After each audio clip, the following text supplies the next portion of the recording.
Bah restez pas planté là, vous vouliez me parler, venez vous asseoir.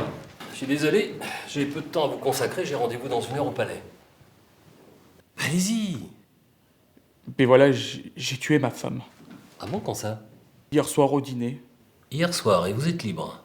Ah mais personne ne le sait à part vous. J'ai pas été crié sur les toits, bien sûr. Et avec quoi vous l'avez tué? Bah vous devez bien savoir avec quoi vous l'avez tué. C'est affreux.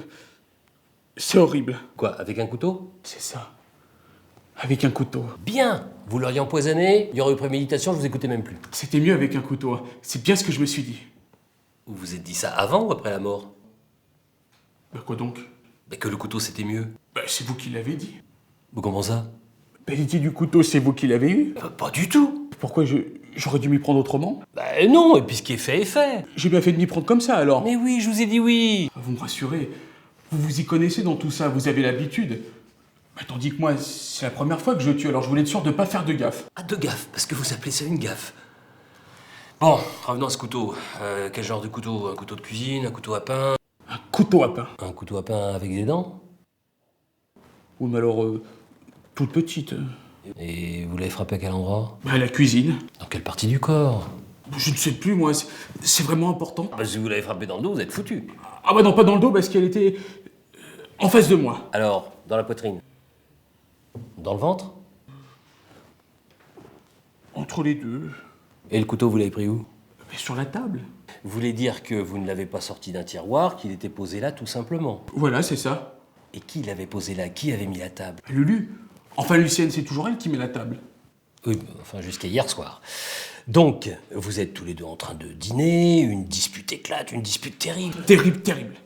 À quel propos la dispute? Oui, bon, on verra ça plus tard. En tout cas, elle a tort. Elle sait bien qu'elle a tort.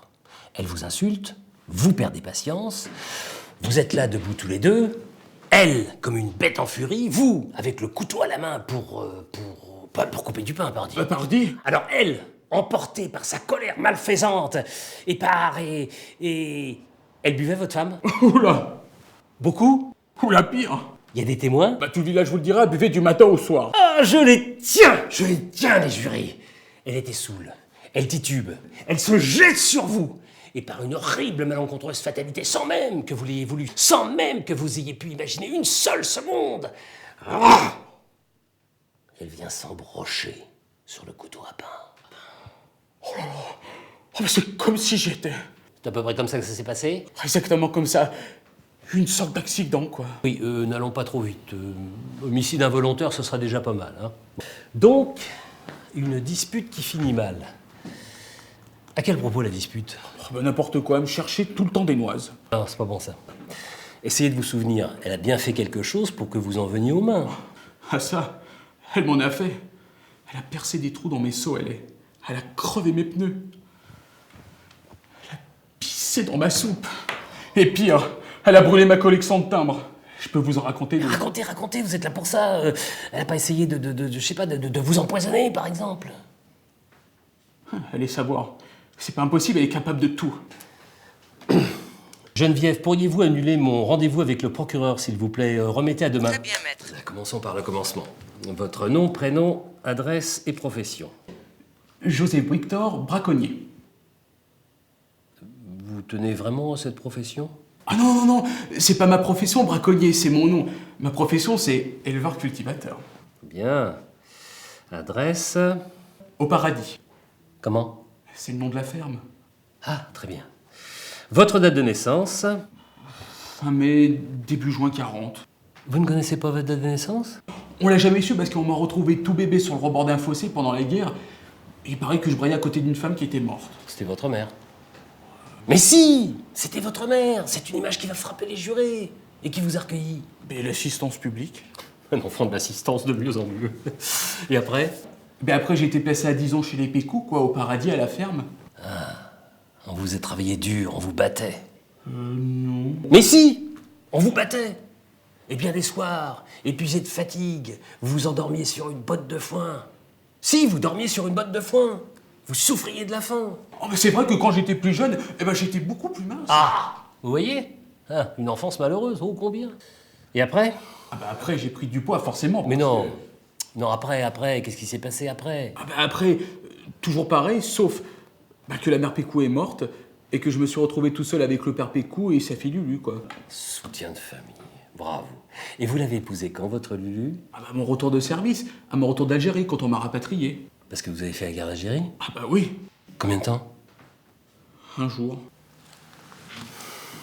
Ah bah oui, parce que j'ai été blessé tout de suite dès le premier jour, c'est pour ça qu'on m'a rapatrié. Ah, parce que vous avez été blessé. Bah tiens, tenez, regardez. Bon, ça se voit pas tellement. Parce que j'ai été soigné par un très très grand professeur. Si, ça se voit. Ben oui. Ah oui. Ah bah, blessé au combat, mais c'est parfait. Enfin, au combat, disons que c'était surtout sur le quai d'Alger. En descendant du bateau avec tout mon barda, là il y a un camion qui fait marche arrière et vlan, il m'envoie valser. Le résultat, les 2 pintes escatées, l'hosto à Marseille et retour au paradis, quoi. J'ai quand même eu une petite médaille. Ouais, quand même la petite médaille. Et une petite pension. C'est toujours mieux que rien. Donc, à votre retour d'Algérie, vous épousez cette... Lulu, enfin Lucienne, mais on s'est pas mariés tout de suite. Vous voulez dire que vous étiez déjà son amant? Ah bah oui, depuis longtemps. Elle avait quel âge la première fois? Je sais plus, moi, presque 14 ans. Vous êtes conscient que c'est détournement de mineur, donc un viol? Oh, un viol. Tout d'abord, on avait le même âge, et puis c'est plutôt elle qui m'avait allé dans la grange, oui. Et faire comprendre à un juré qu'une fille peut violer un garçon, alors là... Ah bah tout de même, c'est tout le temps elle qui masticotait. Quand on joue au docteur, ou au papa à la maman, et puis tout ça. Vous l'aimiez pas? Ah non, ça jamais, déjà toute petite, c'était déjà une teigne.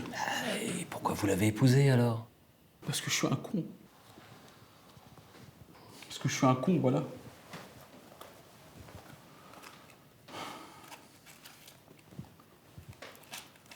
Oh, pardon. Ah non, non, ça ne me dérange absolument pas. Au contraire, j'adore inhaler la fumée des autres depuis que j'ai arrêté. Non, une seule chose me tracasse. Ce sera sans doute différent dans les jours à venir, mais voilà.